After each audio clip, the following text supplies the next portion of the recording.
I'm in the dark again, but the lighting isn't too bad, and my face can be seen. That makes it a little bit better. Yeah, I think this is the third post I'm making today, but half the reason I'm making another video is because my mental health keeps telling me not to. And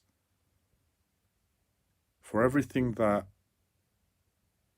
I've received in way of making these videos in terms of social response, there shouldn't be anything for me to fear to make another video today. There's nothing in terms of my ego, in terms of my personality, in terms of my persona to break down anymore, to fear about making 3 or 4 or 5 videos in a day. Because who does that? Who makes 5 live stream videos in a day about their mental health and their discomforts to life? Nobody. Not that I know of. And I'm fully aware that it's not part of the done thing. I'm distancing myself from the status quo. But this is just where I'm at. There's all the chance in the world that my life will steer me back on track, and I might swim with the status quo again, present in a way that is appropriate, maybe make a live stream once a week, and then maybe I'll get kicked out of the status quo again, or maybe I'll get pulled out because of my mental health, or maybe I just can't function within the status quo anymore, and I start making 5 videos a day. It doesn't really concern me if it doesn't concern me. What concerns me is my mental health giving me a hard time. It's a really weird situation. It's like I know why I do things, and my mental health keeps wanting to change my mind and wants to check in. Are you sure you're doing it for that reason? So what I'm going to do for you, Andreas, is rewire your brain to tell you that this is how you normally do things. This is your habitual patterning. And then see what you do when you go to do the same thing. That's sort of the experience of where I'm at. Now, there's a reason I'm in a dark environment. I'm not in a car park like the other day, but I don't know. I'm not ready to share right this moment of what's going on for me exactly. In this moment, for me to be here in the dark, but that's just where I am in my autism. It's just like, if I can, I'll wait another few days if possible. So there's a possibility I might just give up and tell you on this video, but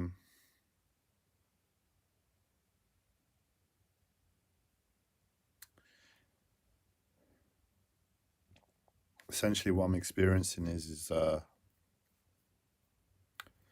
compartmentalized aspects of my PTSD.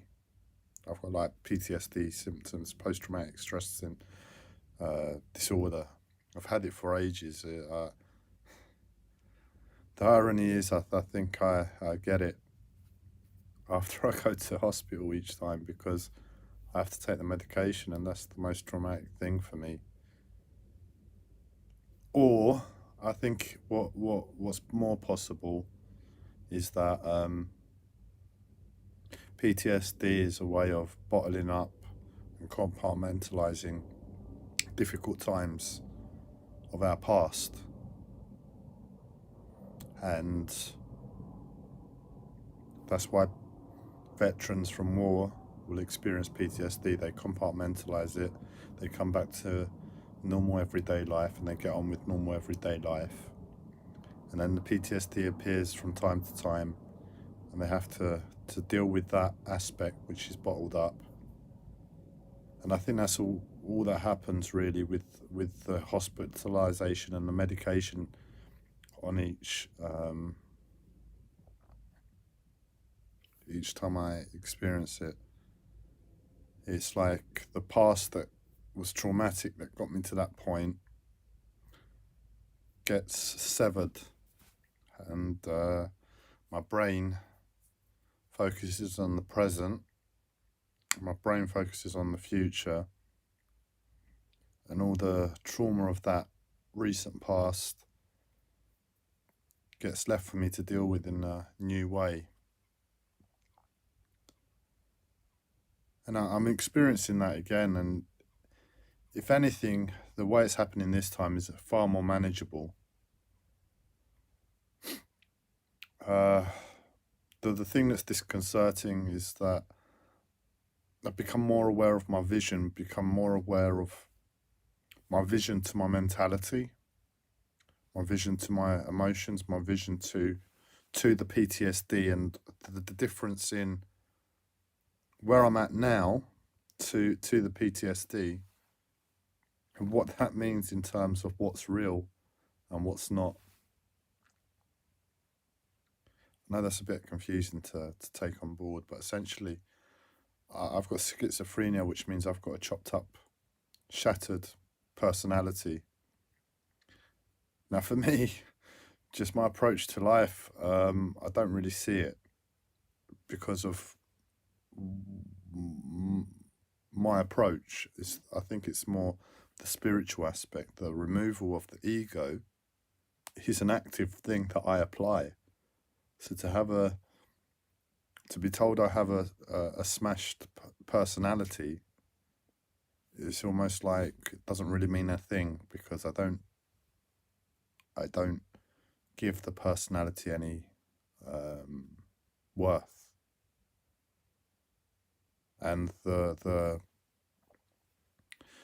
I can't think of an example right now, but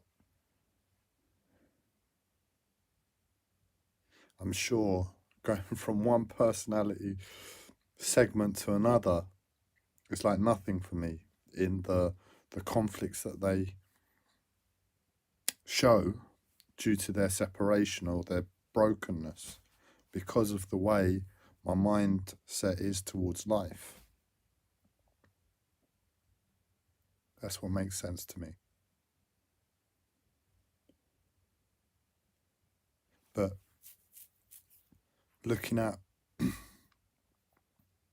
when it comes down to emotions, when it comes down to being present with where I've been recently, so like if I take the past 6 months, if I take the past year, if I take the past 2 months, it's like it's difficult when that changes on such a frequent basis. It's like I could wake up every single day and I'll experience different emotions. And I think this is where, from my understanding, this is where you're all at. This is where most of humanity is at. It's like experiencing a breakdown. This is what I've heard on a YouTube video I was watching about Burning Man a few years ago. Sorry, I'm trying to focus on my voice and where I hear myself whining instead of just complaining about it. Adjust my voice to something that feels a bit more natural. And it sounds so unnatural, but within my body, it's more in my chest instead of my head. So if you can forgive that it sounds more unnatural, I'm going to persist with this slightly lower voice, because I believe this will stop my complaining. And it feels a lot better. So it feels a lot better to me, I'm sure it's going to come across that way if I persist in moderating my voice. So I was saying, it's like I believe this is where most of us are at, and for whatever reason you're able to get on with it like it's nothing. I don't know if it's like it's got to have something to do with labeling and compartmentalizing and how it looks on the outside. For instance, I have the label of paranoid schizophrenia on me, whereas you all don't. And you'll have to function within society still. Oh, it's so much of a relief to drop my voice. It sounds nothing like what I would intend to sound like, but in terms of energy expenditure, it's such a relief. I know I sound totally different and totally wrong, but it's it's the process of getting back to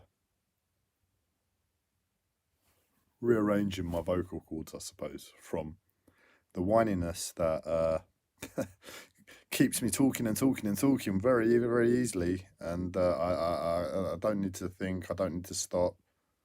If I just drop down back into my body, I'm a little bit more present with what I'm saying. And I've had reasons why my voice is all over the shop. It's like I've got GERD-like symptoms, which is like a burning sensation from the stomach. It rises to my throat, and it's just dried my throat out a little bit. I think it's from the medication as well.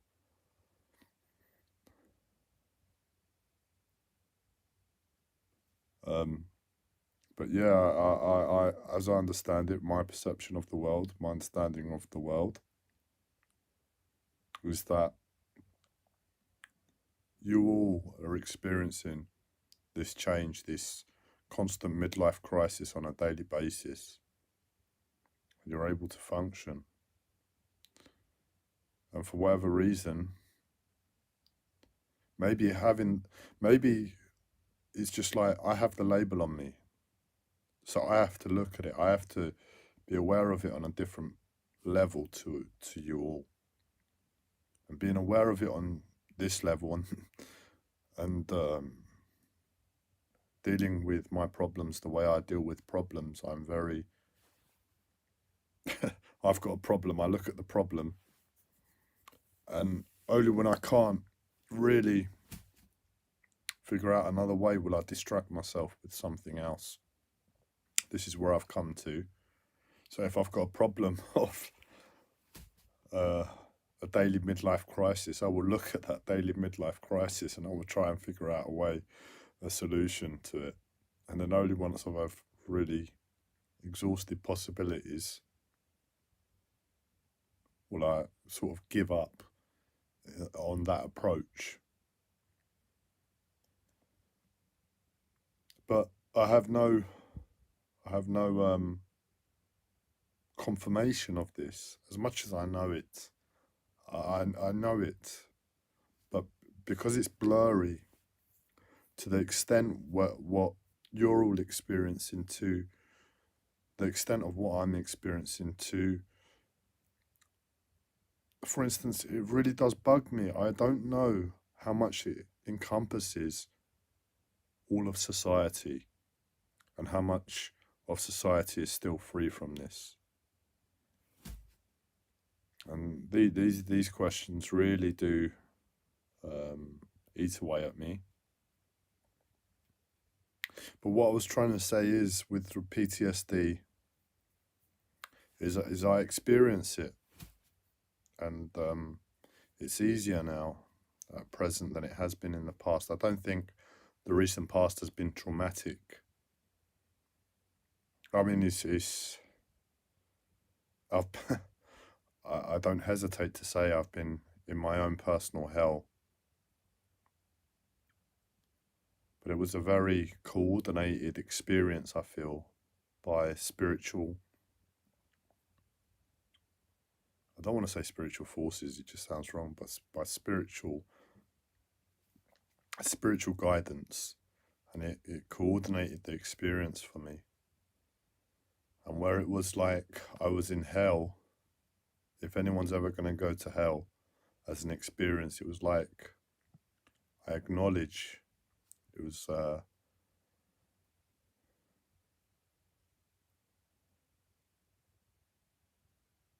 as soft an experience of hell as it will get. It was like a moderated hell. It was like you're going to be in hell for a year, Andreas.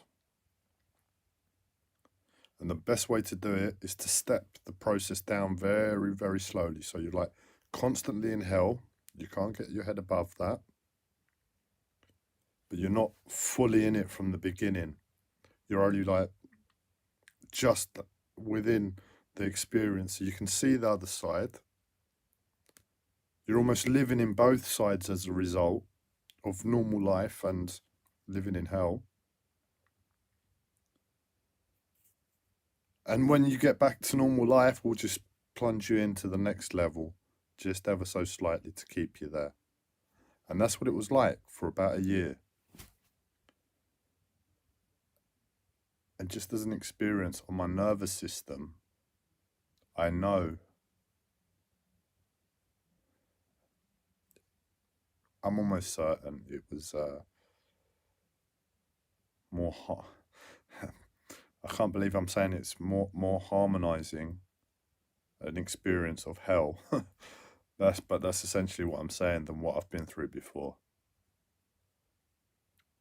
It's really weird. It's like the intensity of the experiences before.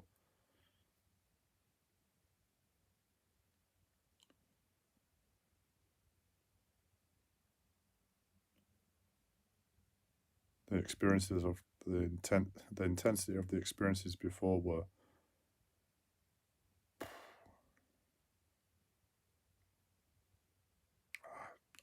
far more disturbing to my mind, far more impacting on my mind. It was like more life-changing.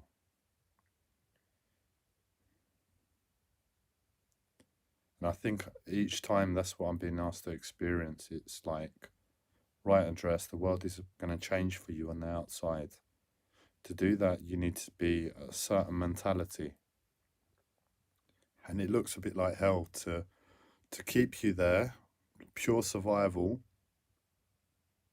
to remove all the bollocks that doesn't really matter, whilst the world changes on the outside.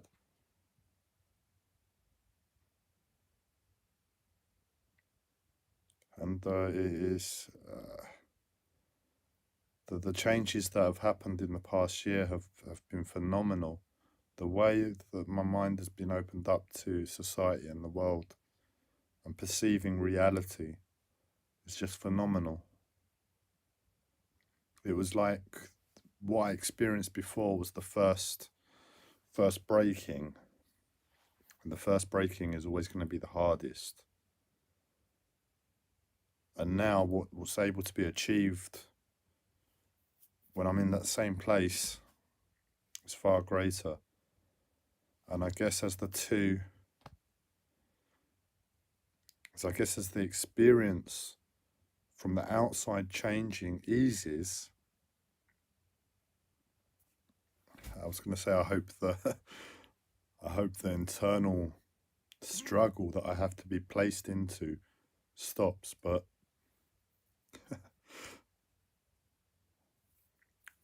when I see how much the outside has changed over the past year,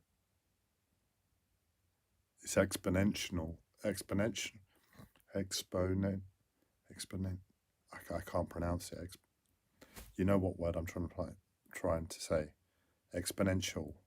I can't pronounce it properly right now, but it's almost infinite as to the possibilities, to the extent that the outside could change. I mean, I believe I'm in a coma first and foremost. And essentially life is a dream, but it's very real. And I've been shown very early stages of possibilities. And if I'm honest, and it's good to look at this now to open my mind to ease the suffering I might have to experience at a later stage. It really is humbling, scary, inspiring, and given the state of the world in modern times and recent times, it invokes hope too. But that's 21 minutes of that, slightly dark, and I'm gonna switch it to something where it's a lot more of a joke. It's still my mental health, but talking about it is going to be a lot more light-hearted than talking about this, and that is my mental health has been trying to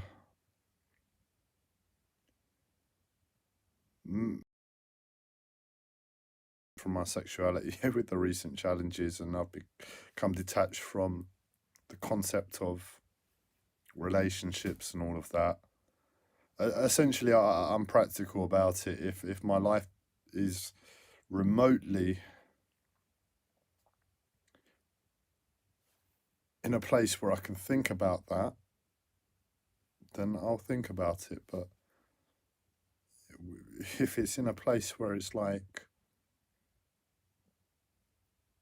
I'm so ill with my life, with the challenges I've got to experience and deal with, that I know within myself there's not a chance in hell I'm going to be able to maintain a relationship in any level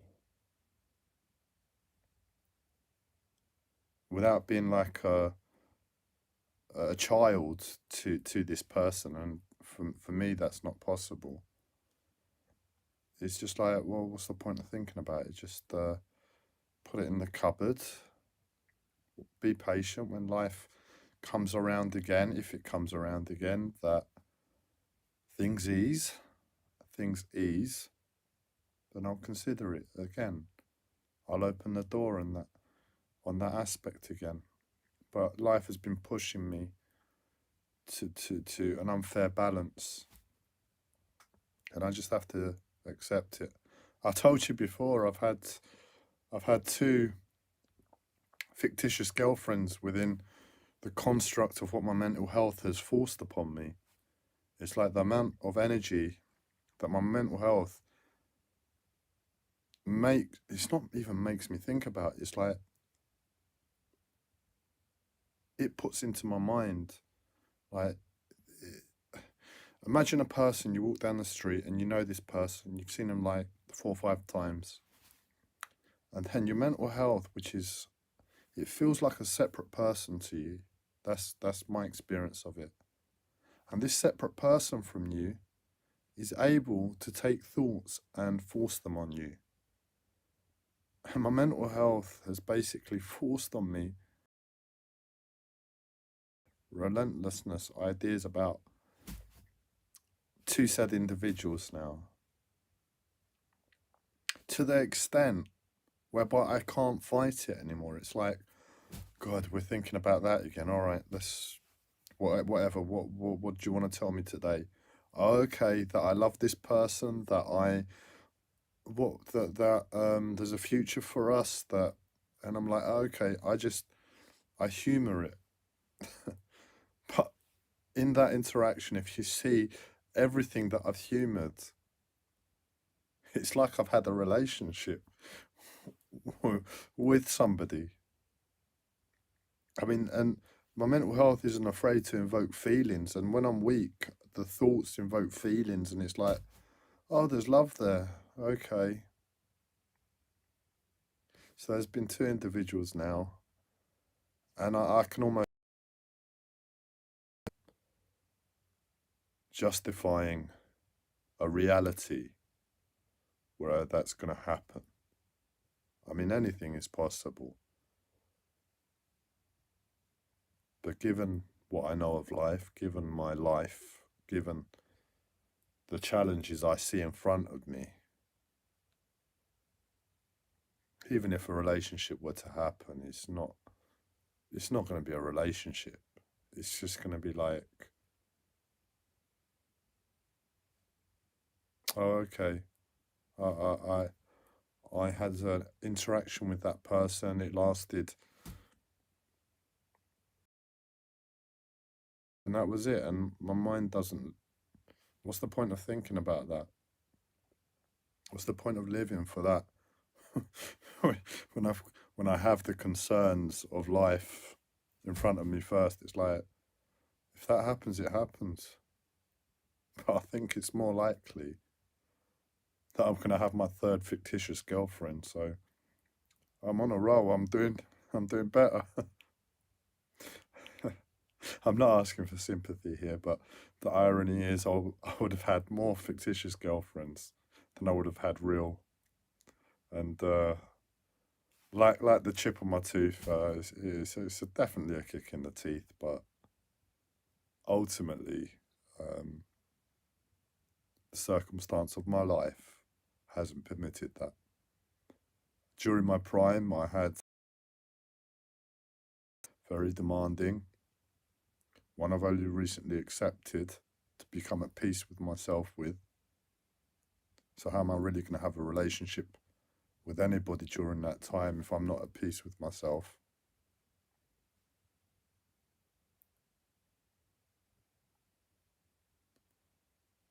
But I'll add this on. It's like, I know what I would want more than a relationship in this world. And it's probably likely than me having a relationship. And that is to have a dog again. I really miss the company of a dog and caring for a dog.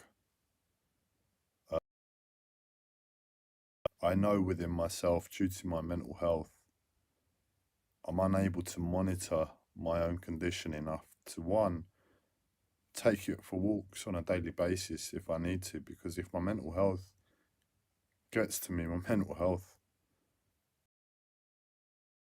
demands my energy, demands my time.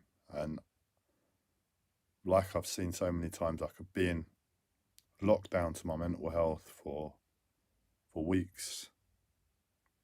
How am I going to look after and walk a dog in that time? And more importantly, I remember from Bella, my dog of the past, the family dog, they're sensitive to energy, and I'm all about energy. And when I get emotional, when I get upset, I know at least Bella could feel that. And she would sit there shaking when I wasn't right, when I was angry or wasn't when I was emotional. She would feel it, and I'd see it in her, and it would kill me that I can't do anything about myself, and my dog suffers. So I thought to myself, because it's really funny. I say it's really funny. It's like I've been walking down the street, and my mental health has been like, look at this really hot woman. Look at this attractive woman. Look at this woman. Look how scantily clad she is. And I'm just like, leave me alone. And today I'm walking down the street, and it's like, look at this dog, look at that dog, and look at the other dog, and I'm like, it's a bit more. It can reach me easier. It gets to me,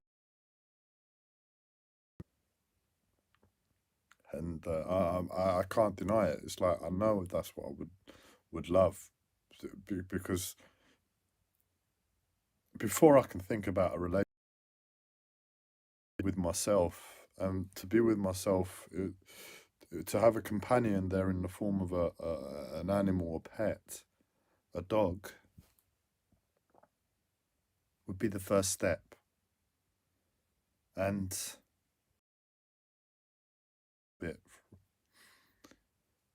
would be the first step. So it's like, that's where my mind goes to, that's where my attention goes to. If I have life again, that's in reality what I'm gonna think about.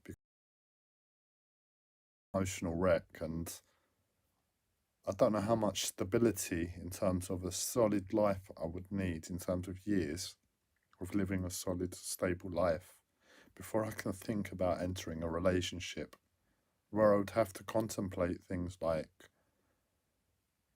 how the relationship would end and how. Whereas with a dog, there's none of that. It's like, I treat you right, you're loyal, and that's the end of it. I train you in this world, so you don't have to be on the lead all the time. You can be off the lead, and I train you. That's my responsibility. You can experience life as much like a dog as possible. You don't have to be chained to me because you're too wild.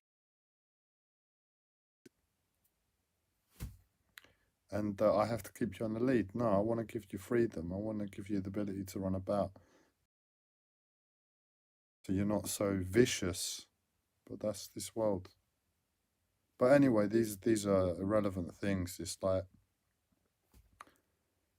ultimately, what I was thinking is like, would I almost prostitute to consider a relationship with a woman because she had a dog, where I wouldn't have the responsibility of looking after the dog? It's like, when my mental health gets bad, it's like, all right, I have to leave you now. I can't be with you. Well, my life is going to run into the ground for the next year, 2 years. It's hard to say. So the best thing is we end the relationship now. My partner would look after the dog, and I don't have to worry about the dog. So it's a case of I'm thinking about fantasies of getting into a relationship, because it would allow me interaction with a dog again. But I found that quite funny, and it's not possible, not really, because allow me to have a relationship in the first instance. But yeah, no, if anybody thinks of other ways, have a commitment, a relationship interaction with a dog. I can't commit to dog walking. I can't do certain times. My mental health governs my time. I'm all ears.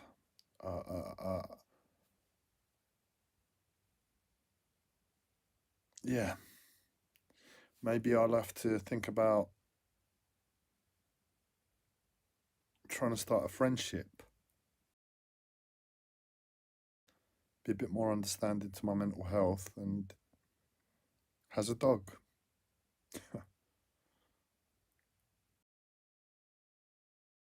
I'm